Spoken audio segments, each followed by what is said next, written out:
అమర్ చేత స్వామీజీ దగ్గరుండి హోమం జరిపిస్తూ ఉంటారు.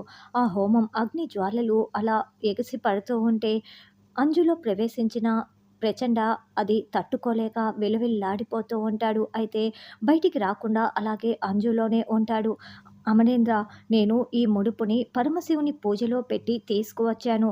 ఈ ఇంట్లో ఏ దుష్ట గ్రహాలు ఉన్నా కూడా పరమశివుడు ఈ ముడుపు ద్వారా వాటిని బయటికి పారద్రోలుతాడు. ఇప్పుడు హోమం పూర్తయిపోయింది కాబట్టి నీ చేతులతో ఈ ముడుపుని అగ్నిలో వేయి అని స్వామీజీ గారు ఇస్తూ ఉంటారు. అలాగే స్వామి అని అమర్ ఆ ముడుపుని అగ్నిలో వేస్తాడు.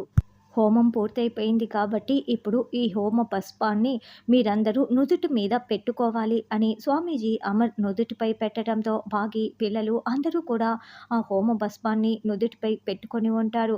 అయితే అంజు మాత్రం పెట్టించుకోకుండా దూరంగా నిలబడి ఉంటుంది. అంజలి పాప, నువ్వు కూడా వచ్చి ఈ భస్మాన్ని ధరించు అని స్వామీజీ పిలుస్తూ ఉంటే, నాకు ఏ భస్మం వద్దు అని ఏ బొట్టు పెట్టుకోనని మొండికేస్తూ ఉంటుంది. అప్పుడు బాగి చాలా కోపంగా, అలా ఎలా వదిలేస్తాము, నువ్వు ఖచ్చితంగా పెట్టుకొని తీరాల్సిందే, వద్దని చెప్పకూడదు. ఇలా ఇవ్వండి స్వామి, నేను పెడతాను అని బాగి చేతికి రాసుకొని అంజలి దగ్గరికి వస్తూ ఉంటే, నాకొద్దు మిస్సమ్మ, నా దగ్గరికి రావద్దంటూ అంజలి అరుస్తూ ఉంటుంది. అంజలి అలా మొండికేస్తూ ఉండటంతో అందరూ షాకింగ్‌గా చూస్తూ ఉంటారు.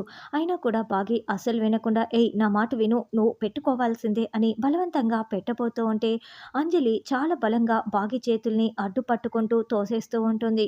అయినా కూడా బాగి ఏమాత్రం వినకుండా, "చెప్తుంటే అర్థం కావటం లేదా? పెట్టించుకో" అని బలవంతంగా పెట్టబోతూ ఉంటుంది. ఇప్పుడు బాగిని మరింత బలంగా అంజులో ప్రవేశించిన ప్రచండ కిందికి తోసేస్తాడా? లేకుంటే బాగి పెట్టేస్తుందా? అన్నది రానున్న ఎపిసోడ్‌లో తెలుసుకుందాం.